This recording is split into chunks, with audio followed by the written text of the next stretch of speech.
Bismillahirrahmanirrahim. Assalamualaikum warahmatullahi wabarakatuh. Halo anak-anak ustazah yang soleh-soleha, bagaimana kabarnya hari ini? Alhamdulillah, luar biasa, tetap semangat, dahsyat, Allahu Akbar. Nah, sebelum kita masuk ke pembelajaran, bagaimana kita perkenalan dulu? Perkenalkan, nama Ustazah Sinta. Hari ini kita akan belajar sirah. Nah, sebelum kita masuk ke pembelajaran, sebaiknya kita membaca doa belajar. Sikap berdoa. Angkat kedua tangan, tundukkan kepala, pejamkan mata. Berdoa mulai. Doa sebelum belajar.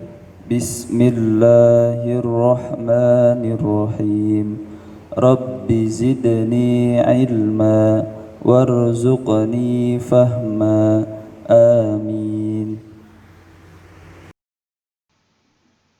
Yuk, mari kita simak cerita Nabi Muhammad Sallallahu Alaihi Wasallam.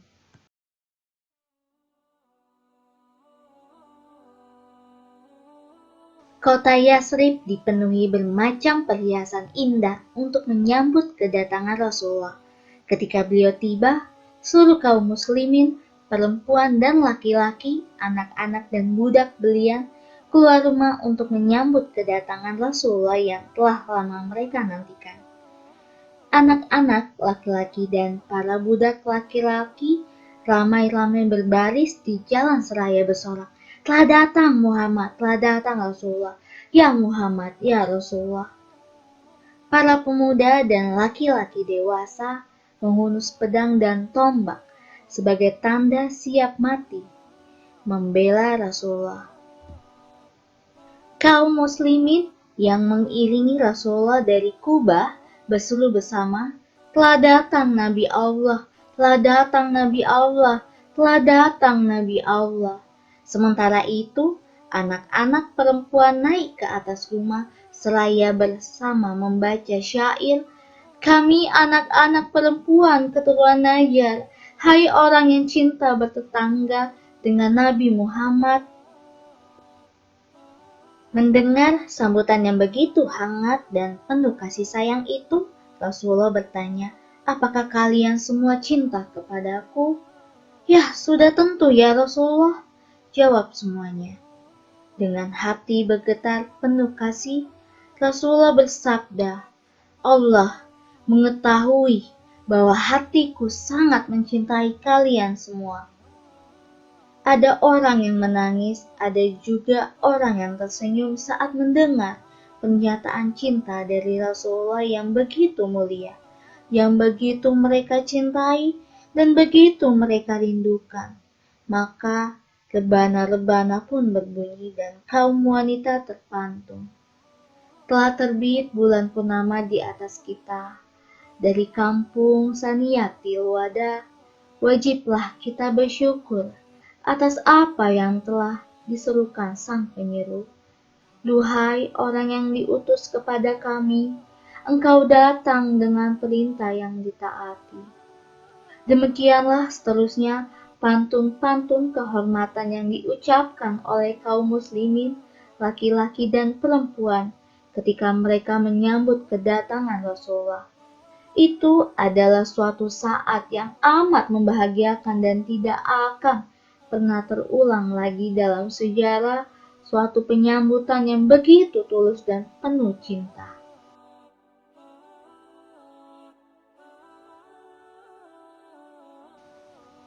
anak-anak ustazah yang ustazah cintai. Semua keluarga di Yathrib berebut menawarkan diri menjadi tuan rumah kepada Rasulullah. Semuanya ingin agar Rasulullah bersedia tinggal di lingkungan mereka. Rasulullah mengetahui bahwa jika ia menentukan pilihan, keluarga yang tidak terpilih akan malu dan kecewa. Karena itu, beliau memasrahkan pilihan itu kepada Allah. Dengan halus, beliau berkata kepada semua kepala keluarga, "Biarkanlah untaku ini berjalan karena ia diperintah oleh Allah dan akan berhenti di tempat yang akan dikehendaki." Kaum muslimin mengikuti Al-Quswa yang berjalan perlahan-lahan di suatu tempat milik 2 orang anak yatim. Unta Rasulullah itu berhenti dan merebahkan perutnya ke pasir. Rasulullah mengajak Al-Quswa berjalan lagi. Namun, tidak lama kemudian ia kembali ke tempat semula dan merebahkan perutnya lagi ke pasir. "Inilah tempat kediamanku insya Allah." Demikian sabda Rasulullah. Kemudian beliau berdoa 4 kali. "Ya Allah, semoga Engkau menempatkan aku di tempat kediaman yang diberkahi dan Engkaulah sebaik-baik yang memberikan tempat kediaman." Rasulullah membeli tanah dari kedua anak yatim tersebut.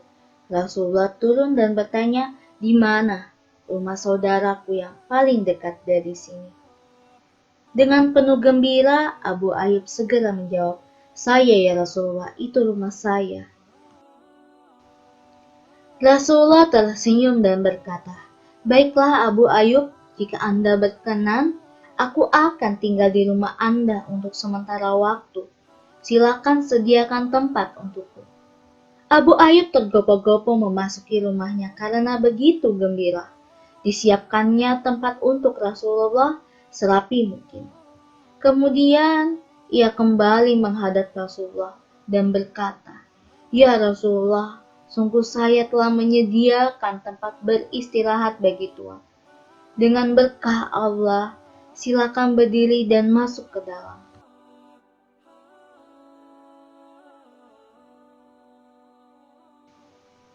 7 bulan lamanya, Rasulullah dan keluarganya tinggal di rumah Abu Ayyub. Selama itu, Abu Ayyub, Sa'ad bin Ubadah, As'ad bin Zurarah, dan yang lain mengirim makanan untuk keluarga Rasulullah secukup-cukupnya. Setiap pagi dan petang, Ummu Ayyub memasak makanan dan tidak mereka makan sebelum terlebih dahulu mereka sajikan kepada Rasulullah dan keluarganya. Demikianlah budi Abu Ayyub dan keluarganya kepada Rasulullah. Rasulullah tinggal di rumah Abu Ayyub sampai beliau mendirikan masjid dan rumah sendiri. Ketika akan mendirikan masjid, Rasulullah mengumpulkan Bani Najjar yang menjadi pemilik tanah di tempat itu. "Wahai Bani Najjar," demikian sabda Rasulullah, "hendaklah kalian tawarkan harga kebun-kebun ini kepadaku, karena aku akan membelinya." "Ya Rasulullah, kami tidak akan menghargai kebun-kebun itu karena mengharap ridha Allah saja."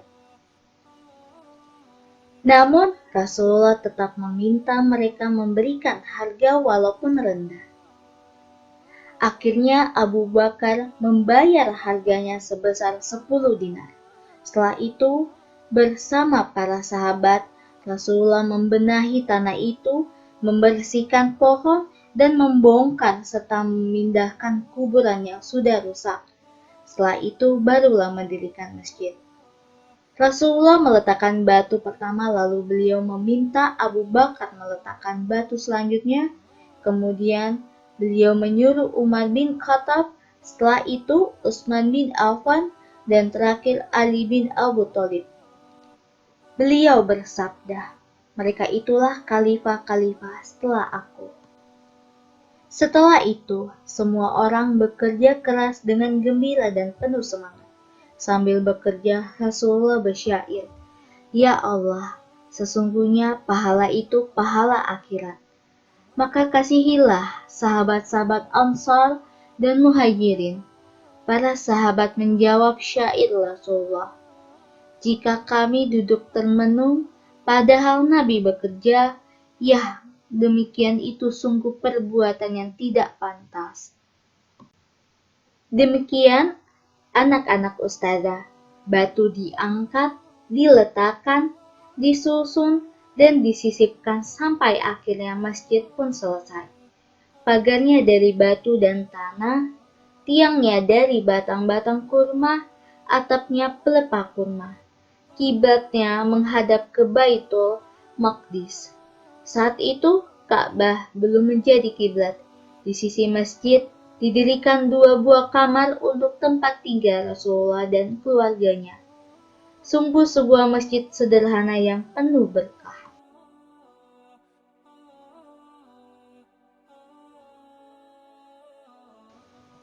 Yasrib berasal dari nama Yasrib bin Mahlail.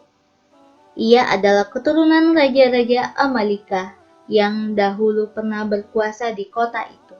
Setelah Rasulullah hijrah, beliau mengganti nama Yasrib menjadi Madinah.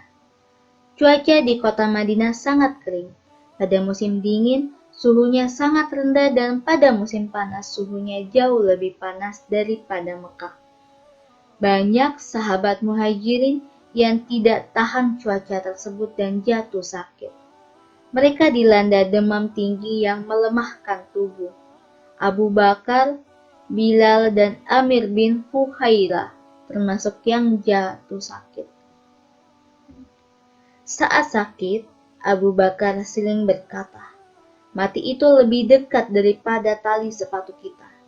Sakitnya hilang, ia sering menangis karena merindukan Mekah sambil berkata, "Apakah kiranya aku dapat berjalan malam hari di lembah yang di sekelilingku ada pohon-pohon izkir dan jalil." Itu merupakan nama pohon yang banyak terdapat di Mekah. Dan apakah pada suatu hari aku dapat sampai lagi ke tempat air Madinah? Dan apakah dapat terlihat lagi olehku Gunung Syama dan Gunung Tafil? Akan halnya dengan Amir bin Fuhairah, jika menderita demam sering bersyair, "Sungguh aku mendapati mati sebelum merasakannya." Rasulullah amat prihatin dengan sakit beberapa orang sahabat akibat cuaca panas tersebut. Beliau juga mendengar keluhan-keluhan mereka, karena itu Rasulullah pun berdoa kepada Allah, "Ya Allah, berilah kami rasa cinta pada kota Madinah, sebesar rasa cinta kami kepada Mekah atau bahkan lebih. Ya Allah, berilah berkah pada pekerjaan kami untuk mencari nafkah. Sehatkanlah kota Madinah ini untuk kami, dan pindahkanlah panasnya ke tempat lain yang Engkau kehendaki." Allah mengabulkan doa Rasulullah itu dan memindahkan panas kota Madinah ke dusun Jufah yang letaknya 82 mil dari Madinah. Anak-anak ustazah tersayang, selain berdoa dan mengatasi masalah cuaca, Rasulullah pun melakukan hal lain yang sangat indah agar kaum Muhajirin yang berasal dari Mekah tumbuh rasa cintanya pada Madinah. Apakah yang beliau lakukan itu? Baik, itu tadi pembelajaran Siro pada hari ini. Semoga dapat dipahami dan tetap semangat untuk terus belajar. Sebelum kita mengakhiri pembelajaran hari ini, mari kita tutup dengan membaca doa penutup majelis. Alhamdulillahi Rabbil Alamin. Subhanaka Allahumma wa bihamdika ashhadu an la ilaha illa anta astaghfiruka wa atubu ilaik. Alhamdulillahirabbil alamin. Wassalamualaikum warahmatullahi wabarakatuh. Sampai jumpa di video selanjutnya.